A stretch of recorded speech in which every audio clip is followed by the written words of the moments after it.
আচ্ছা, going to start. দর্শক বিন্দু, আপনারা এই মুহূর্তে দেশের বাইরে যে যেখানে আছেন সকলকে 24 ডিজিটাল নিউজের পক্ষ থেকে সকলকে 24 ডিজিটাল নিউজের পক্ষ থেকে শুভেচ্ছা এবং অভিনন্দন জানাচ্ছি। আমি নজরুল ইসলাম সাচি।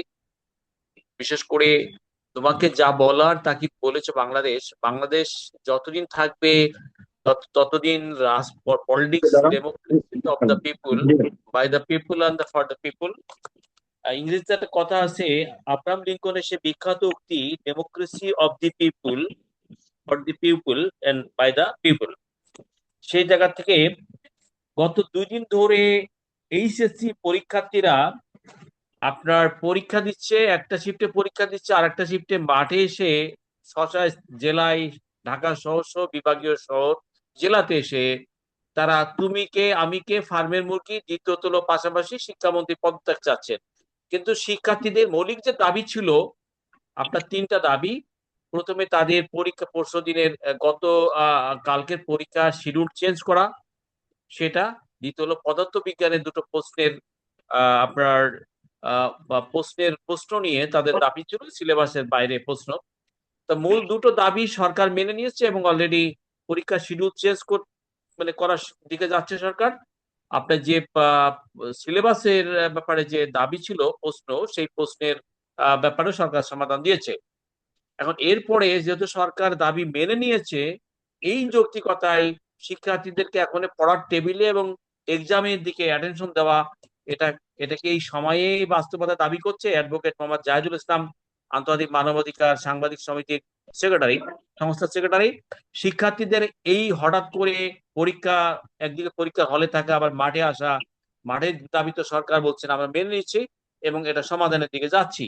এই বিষয়ে যেহেতু বাংলাদেশ দীর্ঘদিন গণতান্ত্রিক শাসনের বাইরে ছিল, গণতান্ত্রিক ধারার দিকে বাংলাদেশ ফিরে গেছে।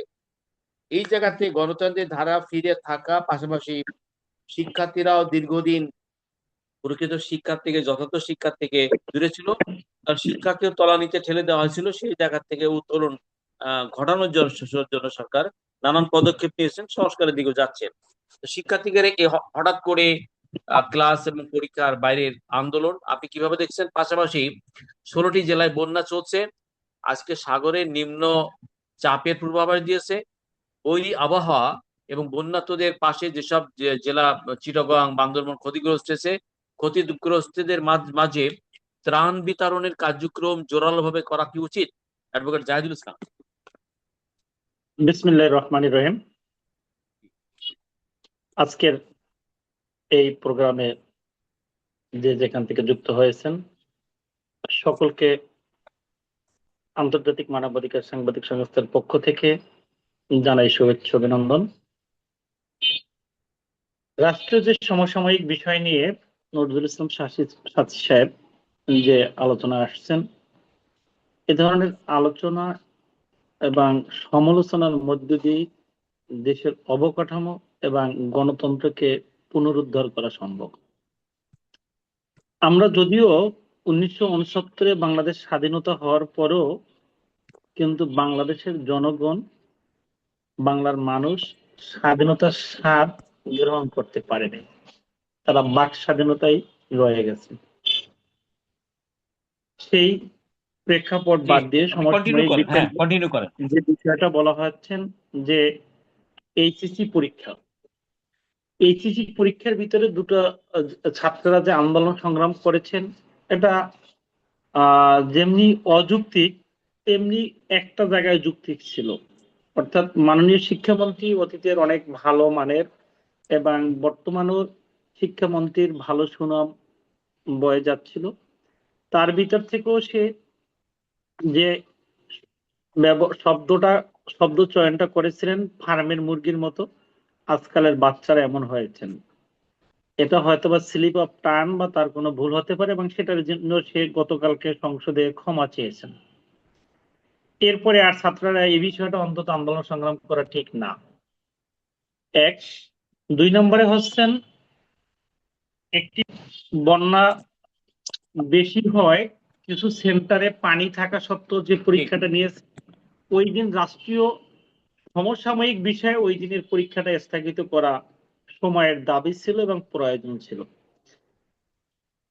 যেহেতু পরীক্ষা শেষ হয়ে গেছে সেক্ষেত্রে বেশ কিছু ছাত্র, প্রায় বাংলাদেশের যে এইচএসসি পরীক্ষার্থী আছে তার ভিতর থেকে 15 থেকে 20 হাজার ছাত্র ওই দিন পরীক্ষায় বন্যার কারণে অ্যাটেন্ড করতে পারেন নাই। এটা ছিল ছাত্রদের যৌক্তিক দাবি। এরপরে হচ্ছেন ফিজিক্স এর 6 এবং 7 প্রশ্নটা ছিল আউট অফ সিলেবাস এবং তাদের পাঠ্য বইয়ের বাহির থেকে।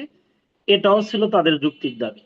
এই যৌক্তিক দাবির পরিপ্রেক্ষিতে মাননীয় শিক্ষামন্ত্রী এবং সরকার তাদের ফিজিক্সের যে মানের পরীক্ষা হয়েছেন সেটা মেনে নিয়েছেন, যে সে যে যে পরীক্ষা হয়েছেন তাতে সম মার্ক দেওয়া হবে। এবং বন্যায় যাদের পরীক্ষার প্রবলেম হচ্ছে, যদি এ ধরনের কোনো ঘটনা হয় তাহলে আমরা পরীক্ষা পিছিয়ে নিব। যেমন চট্টগ্রামে বন্যা কবলিতদের কারণে অনেক পরীক্ষা পিছিয়ে নেওয়া হচ্ছে। সেই ক্ষেত্রে ছাত্রদের দাবি মেনে নেওয়ার পরে ছাত্ররা আজকে যে আন্দোলনটা করছেন সেটা আমার কাছে বা সাধারণ জনগণের কাছে এটা অযৌক্তিক, এবং তাদের যে আজকে আন্দোলন সংগ্রাম করে রাস্তা বন্ধ করে রাখছেন এটা নিয়মের বহির্ভূত কাজ। এ ধরনের কাজ যদি হয় তাহলে বাংলাদেশের মব সৃষ্টির কালচার প্রতীয়মান হবে। সেক্ষেত্রে আমাদের প্রশাসন এবং সরকার এবং আমরা যারা জনগণ বা সচেতন নাগরিক তাদের প্রত্যেকের উচিত প্রত্যেকের জায়গা থেকে এটা নিন্দা বা প্রতিবাদ করে ছাত্রদেরকে পড়ার টেবিলে ফিরে দেওয়ার জন্য উদ্যত আহ্বান জানানো। এটা হচ্ছে বর্তমানে পরীক্ষার সমসাময়িক বিষয়। এরপরে সাথী অন্য একটা বিষয় বলছেন যে বাংলাদেশ ডেমোক্রেটিক এবং গণতন্ত্র পুনরুদ্ধারের জন্য আমাদের করণীয় কি। গণতন্ত্র পুনরুদ্ধারের জন্য আমাদের দরকার, আমরা যারা সচেতন ও সুষ্ঠু জ্ঞান ব্যক্তি, আমাদের দরকার কবি নজরুলের মতো যেখানে বাধা বিঘ্ন অপ্রতিকার অন্যায় বিশৃঙ্খলা হবে সেটার বিরুদ্ধে প্রতিবাদ করা। যেমন আল্লাহ রাসূলের হাদিসেও বর্ণনা করা হচ্ছে, যদি তুমি কোনো পাপী মানুষকে মুখ দ্বারা তুমি বলো তার এটা পাপ অন্যায়, যদি সেটা মুখে বললো তুমি ভয় পাও তাহলে মনে মনে ঘৃণা করো। তেমনি আমরা কবি নজরুলের মতো যদি সচেতন জ্ঞানে নিজের জায়গা থেকে আমরা প্রতিহত করি তাহলে গণতন্ত্র পুনরায় আমরা ফিরে পাবো এবং গণতন্ত্রের স্বাদ ভোগ করতে পারবো। আর না হলে আমরা গণতন্ত্র থেকে পিছিয়ে গেছি এবং এই গণতন্ত্রের স্বাদ গ্রহণ থেকেও আমরা ভুলে যেতে হবে। একটা রাষ্ট্রের সরকার হাজারো চেষ্টা করেও সফলতা অর্জন করতে পারবেন না যতক্ষণে তার জনগণ সেই সচেতনতা গ্রহণ না করবেন। কারণ একটা দেশের সরকার থাকে একজন, জনগণ থাকে প্রায় 20 কোটি, কিন্তু 20 কোটি মানুষ যদি তার হুকুম না মানে তাহলে কখনই এই গণতন্ত্র পুনরুদ্ধার করা সম্ভব নয়। এটাই ছিল আমার সাচিবের জি। প্রশ্নের সংক্ষিপ্ত বক্তব্য। আচ্ছা, আপনাকে ধন্যবাদ। আপনি অ্যাডভোকেট মোহাম্মদ জাহিদুল ইসলাম, আপনি থাকুন। আমি ডক্টর কাজী মনিরুজ্জামান ভাইকে পেয়েছি। ডক্টর কাজী মনিরুজ্জামান, আপনাকে সালাম জানাচ্ছি আমাদের 24 ডিজিটাল নিউজের পক্ষ থেকে।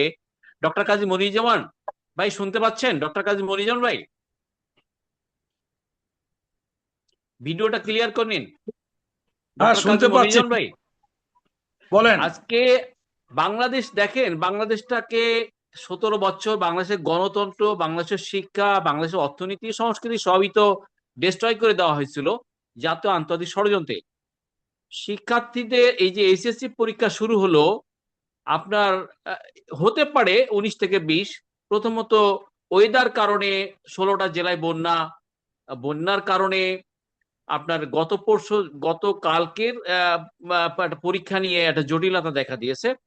কিন্তু পরীক্ষার ব্যাপারে যদি জটিলতা দেখা দেয় তাহলে মাননীয় শিক্ষামন্ত্রী কিন্তু এককভাবে কোনো সিদ্ধান্ত নিতে পারেন না। পুরো একটা বডি আছে, বডি থেকে বাস্তবতা, বডিকে নিয়ে সিদ্ধান্ত নিতে হয়। শিক্ষামন্ত্রী এটা স্বীকার করেছেন। পাশাপাশি কালকে তারা মাঠে নামলো সংসদ ভবনের সামনে, নোয়াখালী জেলা ছাত্রলীগের সহসভাপতিকে এখানে দেখা গেছে সেই আন্দোলনে। পাশাপাশি অকিটকি নিয়ে ছাত্ররা অকিটকি নিয়ে আসছে এবং খুব সহজে বলতেছে শিক্ষামন্ত্রীর পদত্যাগ চাই। তো সাম্প্রতিক সময়ে ভারত কিন্তু মেসেজ দিচ্ছে শেখ হাসিনাকে ডিসেম্বরে বাংলাদেশে ফেরত পাঠাবে আইনি প্রক্রিয়া মেনে। আমরা জি। বিষয়টা হলো, দীর্ঘদিন গণতন্ত্র অনুপস্থিত থাকার পরে সব মানে ধ্বংস হয়ে যাওয়া কাঠামোর উপরে সরকার কাঠামোকে দাঁড় করানোর জন্য নানান ভাবে চেষ্টা করছে। শিক্ষা কাঠামো ভেঙে গেছিল, তো এই যে গতকালকে যে হঠাৎ করে পরীক্ষা ছেড়ে আন্দোলনে মাঠে আসা, গাড়ি ভাঙচুর করা, ওয়াকিটকি নিয়ে আন্দোলনে আসা, শিক্ষামন্ত্রীর পদত্যাগ, এই বিষয়টাকে, এই সিকোয়েন্সটাকে আপনি কিভাবে দেখছেন? সরকার তো তাদের 3টা দাবি মেনে নিয়েছে মনিজন ভাই। পরীক্ষা পিছিয়ে জি দিয়েছে, ফিজিক্স পরীক্ষার যে দুটো প্রশ্ন ছিল সেটার মার্কও দিয়ে সরকার দিয়ে দিয়েছে। তো সরকার অলরেডি হুম। ঘোষণা দিয়েছে, ঘোষণা দেওয়ার পরেও আজকে তারা পরীক্ষা ছেড়ে মাঠে এসে শিক্ষামন্ত্রীর পদত্যাগ চাচ্ছে। এই আন্দোলনের ভেতরে কি কোনো রহস্য আছে, বা কেউ মানে উস্কানি বা ইন্ধন দিচ্ছে আপনার মনে হয়? যেহেতু ফ্যাসিস্টরা কিন্তু নানানভাবেই দেশে বিদেশে চেষ্টা করে যাচ্ছে সরকারের ভাবমূর্তি নষ্ট করবার জন্য। ডক্টর কাজী মনিরুল, ধন্যবাদ এই বিষয়ে। জি জি। ধন্যবাদ আপনাকে। আপনি একজন দেখছেন হ্যাঁ। যে বয়স্ক লোক, ওনার মেয়েও হুম। হতে পারে, নাতিও হতে পারে, একটা মেয়েকে নিয়ে যাচ্ছিলেন। এই হুম। মুহূর্তে ওখানে হুম। ওই মেয়েটাকে কিছু ছেলেরা যারা আন্দোলনকারী তারা টিটকারি মারতেছিলেন। ওই মেয়েটা বলছে আপনি টিটকারি মারতেছেন কেন, বা জি। যেটাকে আমরা আহ, আহ, যে মব সৃষ্টিও বলি, আবার ইফটিজিংও বলি। সেই কারণে উনিও নামলেন। হুন্ডা থেকে নেমেই উনি কিন্তু খুব এক্সাইটেড হয়ে যে সমস্ত কথা বলেছেন, এইটা কিন্তু বাস্তবতা। উনি বলেছে যে আমরা 10 দিনের মধ্যে পরীক্ষা দিতাম, এবং আমরা এই বৃষ্টি ঝড়ে যাই পরীক্ষা দিতাম। তোমরা সবই বেজন্মা, তোমরা এখানে আন্দোলন করতেছ আওয়ামী লীগ এবং এই 11 দল এবং এই অন্য যারা এই সরকারকে পতন চায়। এটা উনি কিন্তু কোনো দল করেনি, পরবর্তীতে বলেছেন। উনি এটা বলেছে যে বাস্তবতা। এটা আমরা দেখলাম যে আজকে খুব ভাইরাল হয়েছে, কোথাও 1 কোটি 1.5 কোটি লোকও দেখছে অল্প সময়ের মধ্যে, মানে অর্থাৎ এই বিকাল টাইমে ঘটনাটা ঘটেছে, তারপর সেরেছে। সবগুলো আপনি এখন যদি ফেসবুক দেখেন, এটা প্রচন্ড ভাইরাল হয়েছে। আমি বারবার আমাদের মিলন ভাইয়ের বক্তব্য, যে কথাটা হয়েছিল, সেই কথাটা আমি আপনার শুনতেছিলাম। উনি কিন্তু সিটি কলেজের একজন শিক্ষার্থী, তার সাথে মা বলে সম্বোধন করেছেন এবং বলেছে, মা আমার মেয়েরও অবস্থা এরকম হয়েছে যে বৃষ্টির পানি লাগলেই তার অবস্থা খারাপ হয়ে যায়, মানে ফার্মের মুরগির মতো অবস্থা। এখন তারপরেও বলবো, যেহেতু আমরা সিদ্ধান্ত নিতে পারিনি, এটা আমার একার সিদ্ধান্ত না, অনেকের সিদ্ধান্ত। সেই ক্ষেত্রে আমরা যেখানে যেখানে খুবই অস্বাভাবিক অবস্থা, সেইখানে পরীক্ষা স্থগিত করেছি। তুমি তো সিটি কলেজে, তুমি 1 কাপ চা খেয়ে বা কফি খেয়ে পড়তে বসো, কালকে পরীক্ষাটা তুমি ভালোভাবে দাও। এই কথাটাকে আপনি দেখেন, শেখ হাসিনা, আমি আজকে একটা ভিডিও পাইলাম, আপনাকে দেখাতে পারবো। সেই ভিডিওতে স্পষ্ট শেখ হাসিনাও কিন্তু ব্রয়লার মুরগি পর্যন্ত ছেলে মেয়েকে বলেছে একাধিকবার, একাধিক অনুষ্ঠানে, যে তারা আজকে এরকম হয়ে গেছে। সেই সমস্ত কোনো ইস্যু নেই। আজকে তাকে একটা ফোন করেছে একজন মন্ত্রী, যে ফোন ধরেছে, এইটার সুনাম আপনার করা উচিত। সেইখানে ফোন ধরেছে একটা মেয়ের শিক্ষার্থীর, ফোন ধরার পর তাকে মা বলে সম্বোধন করেছে, নিজের মেয়ের মতো পড়তে যেতে বলেছে, বলছে যে আমার হাতে আসলে এখন সময় নাই, এখন যে একটা পরিবর্তন সিদ্ধান্ত নিব।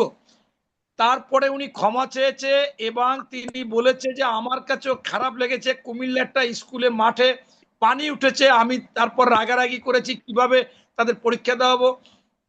এই ঘটনা কিন্তু আপনারা দেখেছেন। এখন বিষয়টা হচ্ছে যে এইটা স্পষ্ট হয়েছে। আমার কাছে অনেকগুলো, এই মোবাইলটা দিয়ে তো ঢুকছি, আমার কাছে অনেকগুলো আপনার ভিডিও আছে, যেখানে আপনার এক ছেলে, সে বয়স, সে মনে করেন মাস্টার্স পাস করার কথা, তাকে জিজ্ঞাসা করছে যে আপনি আন্দোলনে এসেছেন সাদা একটা শার্ট গায়ে দিয়ে, বলে যে আমি ট্রেনে পড়ি। আবার কিছু লোকজন বলতেছে আর কোনো কথা নাই, এখনো 1 দফা সরকারের পতন। আর একজনে বলতেছে যে আপনার যে মানে সিগারেট খাচ্ছে, সেগুলো দেখাচ্ছে। আপনার যদি সত্যি সত্যি আপনি যদি ধরেন, যেমন আমার ছেলে ইন্টারমিডিয়েট পরীক্ষা দেয়, পরশুদিনের জি। পরীক্ষার পর সে খুব কষ্ট পেয়েছে এবং ক্ষোভ করেছেন যে মিলন আঙ্কেল চাইলে এই পরীক্ষাটা আমাদের 2 দিন ঘুরিয়ে দিতে পারতেন। কিন্তু আজকের পরীক্ষা তাদের ভালো হয়েছে। এবং আপনারা জানেন যে পরীক্ষার প্রশ্নপত্র 2টা বা 3টা সেট করা হয়, 3টেই বেশিরভাগ করা হয়। কেন? যদি প্রশ্ন আউট হয় বা পথে বয়ে যদি কোনো চিন্তাই হয় বা কোনো জায়গায় সাউন্ড হয়ে যায়, তাহলে দ্বিতীয় সেট দেবে বা তৃতীয় সেট দেবে। আবার পরীক্ষারও ব্যাপারটা থাকে যে কোন সেটগুলো দিলে শিক্ষার্থীদের জন্য এইবার ভালো হবে। হয়তোবা মনে করেছিল যে তারা খুব বেশি বেশি পড়াশোনা করেছেন, সেই জন্য হয়তোবা কসেট বা যেটা কঠিন। আজকে কিন্তু স্বাভাবিকভাবে সকলে বলেছে, আমি নিজে আমার ছেলেকে পৌঁছে দিছি, আবার নিয়ে আসছি, বলছে পরীক্ষা খুবই সহজ হয়েছে। অনেকে 15-20 মিনিট, আধা ঘন্টা আগে বেরো হয়ে গেছে পরীক্ষা দিয়ে। এখন জি, আপনার আমি আমি বিষয়টা ডক্টর হচ্ছে, কাজী মনিরুজ্জামান, আপনি আপনার কাছে কোট করছি। আপনি এক সময় দেখা যাচ্ছে 40 বছর আগে নৈতিকতার শিক্ষাটাকে খুব বেশি গুরুত্ব দেওয়া হতো। শিক্ষার সাথে নৈতিকতা, একটা জাতির সাথে নৈতিকতা, একটা ব্যক্তির সাথে, একটা সমাজের সাথে, একটা জাতির সাথে নৈতিকতার জায়গাটা কিন্তু খুব শক্তিশালী।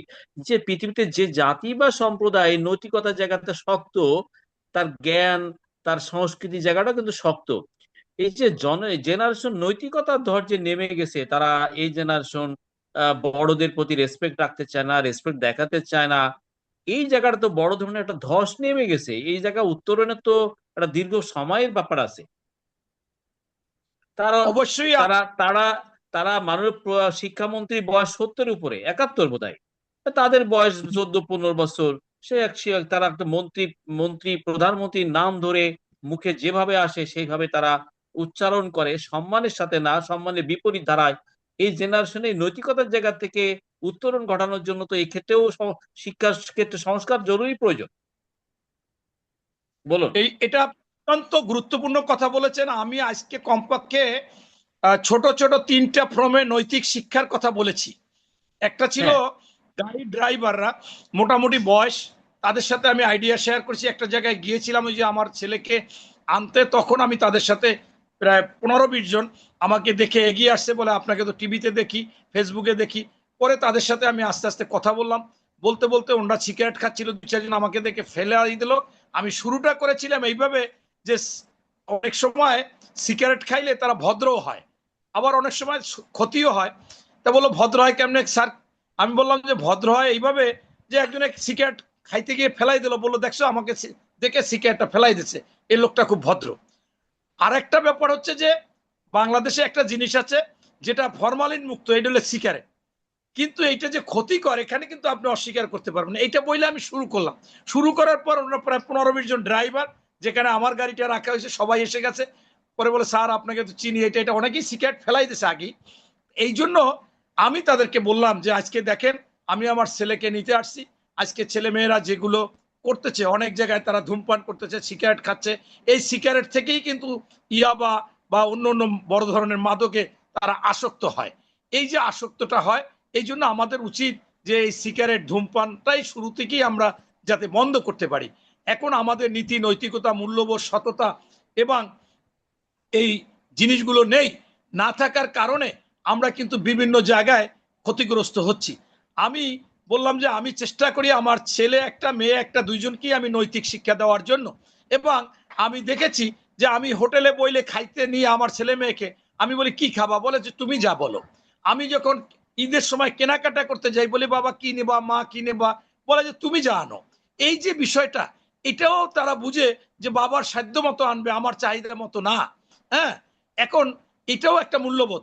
আপনার এই জন্য যে আজকে মূল্যবোধটা বা এই নৈতিকতাটা যে চলে যাচ্ছে, সেইখানে আমাদের শুরুটা যার যার অবস্থান থেকে করতে হবে। আপনি সাচি ভাই আপনার অবস্থান থেকে আপনি শুরু করবেন, আমি আমার অবস্থান থেকে শুরু করব, আপনার বন্ধু আপনার জায়গা থেকে শুরু করবে। তাহলেই আমরা মুখে বললাম আর বললাম যে আমাদের নৈতিক শিক্ষা নাই। এখন মাকে বৃদ্ধাশ্রমে পাঠাই দেয়, বাবাকে মানে না, বাবাকে গালি দেয়, বাবা একটা কথা বলে তাকে উল্টাপাল্টা বলে। এই যে বিষয়গুলো, তবে এইটা সংখ্যা কিন্তু আপনি কম, তারা কিন্তু অন্যদেরকে উৎসাহিত করে এবং তাদেরকে উজ্জীবিত করে আস্তে আস্তে তাদের দলে আনে। কিন্তু এটারও কিন্তু সংখ্যাটা আপনি জেনে রাখবেন খুবই কম। আমি গতকাল আচ্ছা, আমি আমি আপনি বললেন সংখ্যায় কম। আমি মোহাম্মদ মাসুম ভাইকে পেয়েছি। মাসুম ভাইও দীর্ঘ সময় সমাজকে পর্যবেক্ষণ করেন।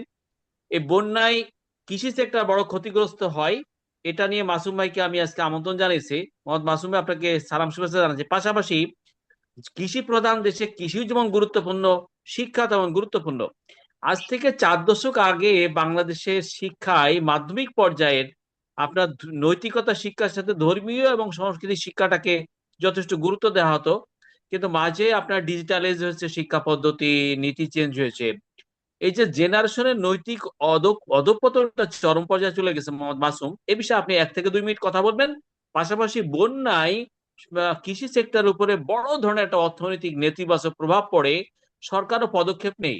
এই প্রতি বছরই বন্যা হচ্ছে, কৃষকদেরকে বন্যার এই সময় ক্ষতিকর প্রভাব থেকে দীর্ঘমেয়াদী সমস্যার সমাধানের ক্ষেত্রে কি উপায় আছে? পাশাপাশি নৈতিকতা শিক্ষাটা মাধ্যমিক পর্যায়ে, ধর্মীয় নৈতিকতা শিক্ষা এই জেনারেশনকে নৈতিকতার অবক্ষয় থেকে রোধ করবার জন্য কি উপায় আছে? এর দুটো বিষয় নিয়ে আপনি কথা বলেন। প্রথম বিষয় নিয়ে 1 থেকে 2 মিনিট, আর দ্বিতীয় বিষয় নিয়ে 6 থেকে 7 মিনিট। জি, মোহাম্মদ মাসুম ভাই।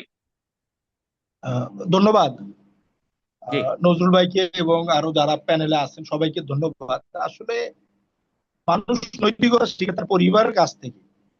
জি। এখন পরিবারের মানুষগুলা যদি যেটা হুম। এই যে মনির ভাই বললেন যে পিতামাতা যদি নৈতিকতা সম্পন্ন হয়, তখন ছেলে মেয়েরা নৈতিকতা সম্পন্ন হয়। এটা আমি এক কথা বলবো। এই জন্য আসলে আমি যদি আমার সন্তানকে মানুষের মতো মানুষ করতে চাই, আমার মেয়েকে মানুষের মতো মানুষ করতে চাই, তাহলে আমার প্রথম দায়িত্ব হলো আমার নিজেকে মানুষের মতো মানুষ হিসাবে গড়ে তোলা। এটা আমি মনে করি যেটা আসল কাজ। আর যেটা আমি মূলত আমি দীর্ঘদিন মাওলানা ভাসানী সাহেবের কৃষক রাজনীতি করি, এবং আমি আজকে আলোচনার শুরুতেই মাননীয় কৃষি মন্ত্রীকে ধন্যবাদ জানাই। উনি আমার কুমিল্লার মানুষ।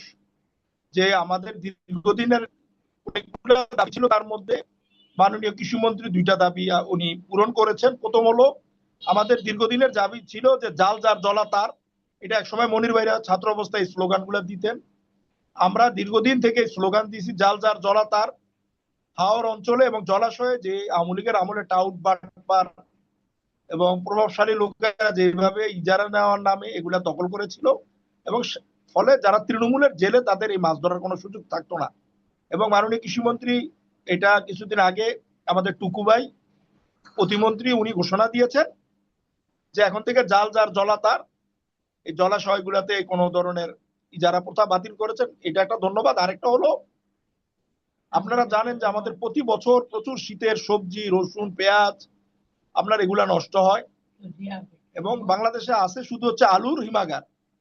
আমাদের কৃষক সমিতি দীর্ঘদিনের দাবি ছিল যে সারা দেশে কৃষি প্রধান অঞ্চলে পেঁয়াজ, রসুন, শীতের সবজি, টমেটো, ফুলকপি এবং প্রয়োজনে আলুর হিমাগার বাড়ানো হোক।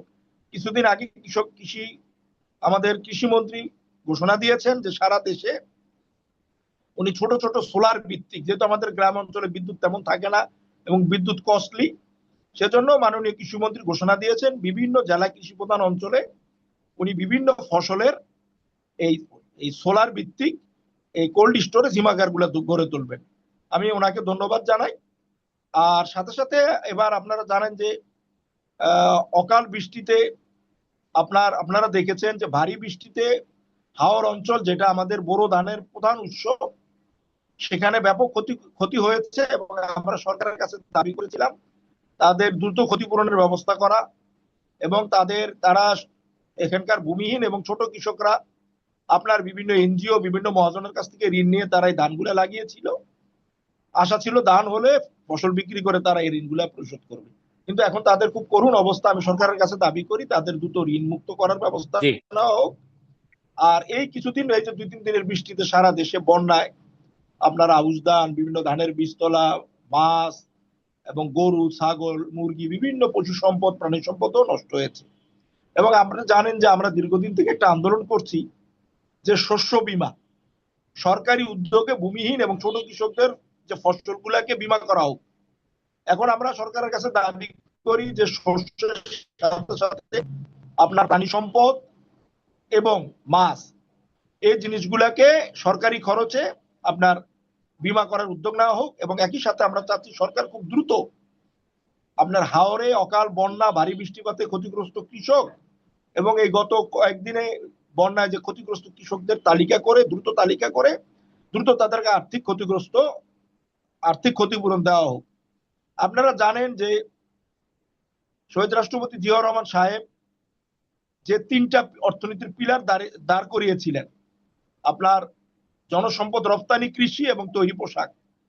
আজকে দুঃখজনক হলো সত্য যে জিয়াউর রহমান নাই, সে 3টার উপর বাংলাদেশের অর্থনীতি চলছে। জিয়াউর রহমানের অকাল মৃত্যুর পর যে সমস্ত শাসকরা আসছে তার মধ্যে খালেদা জিয়া ওয়াজ এ ভেরি গুড পলিটিশিয়ান, কিন্তু জিয়াউর রহমানের যে যোগ্যতা ছিল অর্থনৈতিক বিনির্মাণের যোগ্যতা, সে যোগ্যতা বাংলাদেশের জিয়াউর রহমানের মৃত্যুর পর আর কোনো শাসকের ছিল না বলো। আর জিয়াউর রহমানের মৃত্যুর এত বছর পরও আমরা এই 3টা পিলারের উপর দাঁড়ায় রয়েছি এবং জি। আমাদের নতুন কোনো খাত আমরা এখনো বার করতে পারি নাই।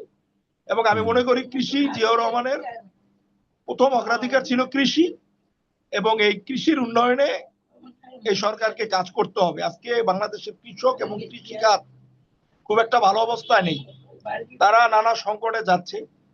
আপনার প্রায় 70 জন কৃষক হচ্ছে ভূমিহীন, যাদের ভূমি নাই। আপনার কৃষক ফসলের ন্যায্য দাম পায় না। আপনার প্রতি মুহূর্তে কৃষি উপকরণ, সার, বীজ, শ্রমিকের খরচ, তারপরে আপনার ডিজেল, এগুলির সেচের খরচ বেড়ে যাচ্ছে। আপনার কৃষকরা আপনার ব্যাংকিং ব্যবস্থা থেকে কোনো ঋণ পায় না, তাদের প্রযুক্তি পুরনো, অর্থাৎ নানা সংকটে কৃষক জড়িত।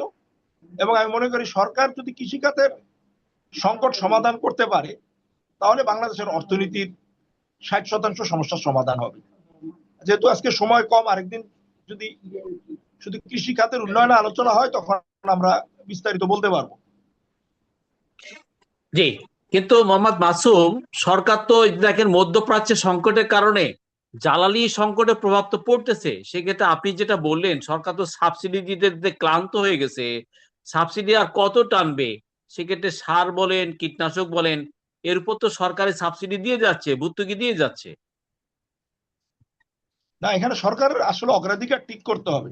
শেখ হ্যাঁ, হাসিনার যে একটা খারাপ কালচার আমাদের অর্থনীতিতে ঢুকিয়েছে, যে ঋণ করে খরচ করা, বড় বড় লোক দেখানো, চোখ ঝলসানো, আপনার অবকাঠামো, এগুলো, এই সমস্ত বড় বড় অবকাঠামোর চিন্তা বাদ দিয়ে আমাদের এখন সময় এসেছে নতুন অর্থনৈতিক প্রবৃদ্ধির মডেল তৈরি করা, যেখানে কৃষি শিল্প, গ্রামীণ শিল্প, স্থানীয় চাহিদা নির্ভর সেবা খাত, লোকাল ইনফ্রাস্ট্রাকচার, আপনার সাধারণ মানুষের জন্য ফ্রি কোয়ালিটি এডুকেশন, আপনার সাধারণ মানুষের জন্য ফ্রি কোয়ালিটি হেলথ, স্যানিটেশন, বাসস্থান, সাধারণ শ্রমিকদের জন্য রেশনিং ব্যবস্থা, এই সমস্ত জায়গাগুলোকে অগ্রাধিকার দিয়ে আমাদের অর্থনৈতিক প্রবৃদ্ধির মডেলটা তৈরি করতে হবে। আবারও আমি রিপিট করি যে শেখ হাসিনা যে খারাপ একটা কালচার আমাদের ঢুকিয়েছে, দেশ বিদেশ থেকে বিশাল ঋণ নাও, তারপরে বড় বড় অবকাঠামো করে লুটপাট করো, এই কালচারের থেকে যদি আমরা বেরিয়ে আসতে পারি, তাহলে আমি যেটা বললাম যে অর্থনীতির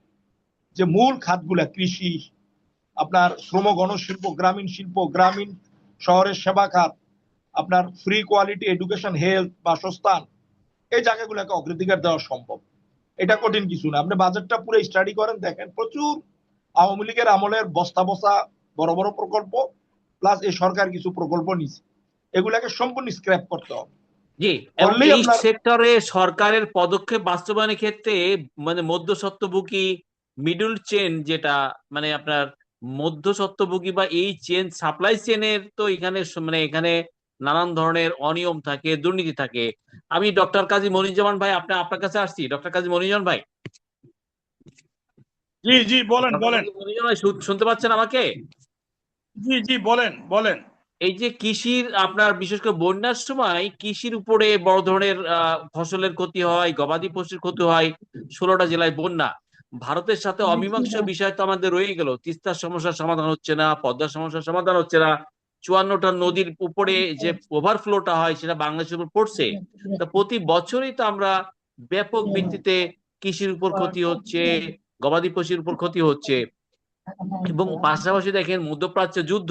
তো সরকার এই বিশেষ করে ভর্তুকি, নতুন সরকার ভর্তুকি এনে দিচ্ছেন। এই যে নতুন করে কৃষি সেক্টরে বড় ধরনের একটা নেতিবাচক প্রভাব পড়ে গেছে, অর্থকরী ফসলের উপরে, গবাদি পশুর উপরে। তো স্থায়ী ভিত্তিতে এটা সমাধানের জন্য সরকারের কাছে যেসব মানে সুযোগ আছে বা পলিসি নির্ধারণের ক্ষেত্রে, এক্ষেত্রে কি গণতান্ত্রিক সরকার কৃষির কে বাঁচানোর জন্য কি পদক্ষেপ নিতে পারে? জি, ধন্যবাদ আপনাকে। জি। আপনারা জানেন যে 1971 সালে দেশ স্বাধীনতার পরে ভারতের সাথে শুধুমাত্র কাগজপত্রে চুক্তি বা লেখালেখি হয়েছে আমাদের পানির ন্যায্য হিস্সা দিবে, কিন্তু আজ পর্যন্ত কখনো তারা দেয়নি। আপনি পানি গবেষণায় দেখেন, নদী রক্ষায় দেখেন, তারা যে কাজগুলো করে তাদের সুবিধার জন্য খরা মৌসুমে পানি আটকিয়ে রেখে তারা তাদের চাষাবাদ করার জন্য সুবিধা নেয়। আমাদের এখানে একেবারে শুকিয়ে চৌচির হয়ে যায়, পানি থাকে না। আবার বন্যার সময় তাদের যখন ওই দেশে বন্যা হবে তখনই পানি ছেড়ে দেয়, ছেড়ে দিলেই আমাদের দেশে নিমজ্জিত হয়ে যায়। এর মূল কারণ হচ্ছে যখন পানির সঞ্চালন থাকে না ঠিক সেই সময়ের কারণে ওইখানে পলি পড়ে যায়। পলি পড়ে গেলে এর মধ্যে যদি আবার পানি অতিরিক্ত আসে সাথে সাথে সেটা উপরের বাড়ি ঘর তলিয়ে যায় এবং মানে যে উপরের যে সেই কৃষি জমি টমি এগুলা সব তলিয়ে যায়। যার কারণে আপনার সরকার এই যে খাল খনন নিয়েছে, এটা একটা বিরাট, এই সমস্ত জায়গায় পানি প্রবেশ করতে পারবে, পানি নিয়ে একটা ধারণ ক্ষমতা থাকবে। কৃষি শুকনা মৌসুমে আবার এই পানি ব্যবহার করতে পারবে তুলে। আবার এই যে এই মৌসুমে পানির মৌসুমে এগুলো যদি ভরে তাহলে পানিটা বেশি উপরে উঠবে না। এখন এর পাশাপাশি এই খালগুলো এবং নদীগুলো যদি সবসময় একটা চলমান থাকে, সেই জন্য আজকে একটা আমাদের স্পষ্ট সিদ্ধান্ত নিয়েছে যে আমরা পদ্মা ব্যারেজ করব এবং তিস্তা বাঁধ করব। যদি আমরা বাদ করি তাহলে ওনরা ছেড়ে দেওয়ার কোনো সুযোগ নাই, আমরা আটকে ফেলবো, আমরা পানিকে গ্রহণ করব না।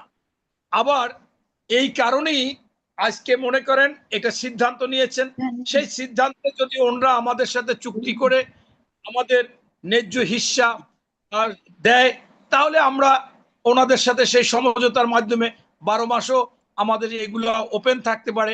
12 মাস ওপেন থাকলে আমাদের এই যে খাল বিল আবার আপনার মনে করেন যে নদীর এটার মনে করেন এই যে ভৈরা যায় পলি পরে সেটা থাকবে না। আমাদের এটা চলমান থাকলে স্বাভাবিকভাবে সেই আগে যেরকম ছিল সেইভাবে থাকবে। এইটার জন্য আজকে সরকার পদক্ষেপ নিয়েছে যে ওখানে আমরা তিস্তা ব্যারেজ মানে পদ্মা ব্যারেজ এবং তিস্তা বাঁধ আমরাও করব, যাতে ওনাদের মুখাপেক্ষিতে আবার তাকিয়ে না থাকা লাগে। আমরা যখন ওনারা ইচ্ছা করে পানি ছাড়বে আমরা আটকিয়ে দেব, এটা আমরা করতে পারবো মিনিমাম। সেই জন্য এটা করা হয়েছে। পাশাপাশি এই প্রতি বছর যে এটা আসে বন্যাটা, সেইটাকে কিভাবে প্রতিরোধ করা যায়, সরকার মাত্র 4 মাস সরকার গঠন করেছে, এটাও আমরা দেখতেছি এবং কৃষকদের পাশেও দাঁড়িয়েছে। তারপরেও কৃষিতে ক্ষতি তো অনেক হয়েছে, কিন্তু এই 2-3 বছর কৃষকরাও একটা হিসাব নিকাশ করে ফসল ফলায় যে এই সময়টা আমরা বিপদগ্রস্ত হব। সেই ক্ষেত্রে আগের চেয়ে একটু কম, কিন্তু তারপরও ক্ষতি হয়েছে, এটার কোনো নাই, এটা হয়েছে। এখান থেকে আমাদের কিন্তু আমি আপনাকে বলছি ভারতের তো অলরেডি 54টা কানেক্টিভিটিতে 3000 উপর বাদ দিয়েছে ছোট বড়। ভারতের সাথে করে যাচ্ছে। আপনি এখানে থাকুন, আমি মোহাম্মদ মাসুম ভাইয়ের কথা নিয়ে আসি, উনি ওই ব্যাপারে স্টাডি করেন। মোহাম্মদ মাসুম ভাই, ভারত তো ভারতের স্বার্থে 3000 উপর বাদ দিয়েছে, তা বাংলাদেশ তার আপন নিজের স্বার্থে তিস্তা বাঁধ পদ্মা বাঁধ এই জায়গাতে বাংলাদেশকে ভাটির দেশ হিসাবে এই বন্যা সহ খরা থেকে রক্ষা করবার জন্য চীনের সহযোগিতায় তিস্তা বাঁধটা তো জরুরি করার প্রয়োজন না মোহাম্মদ মাসুম? এবং পদ্মা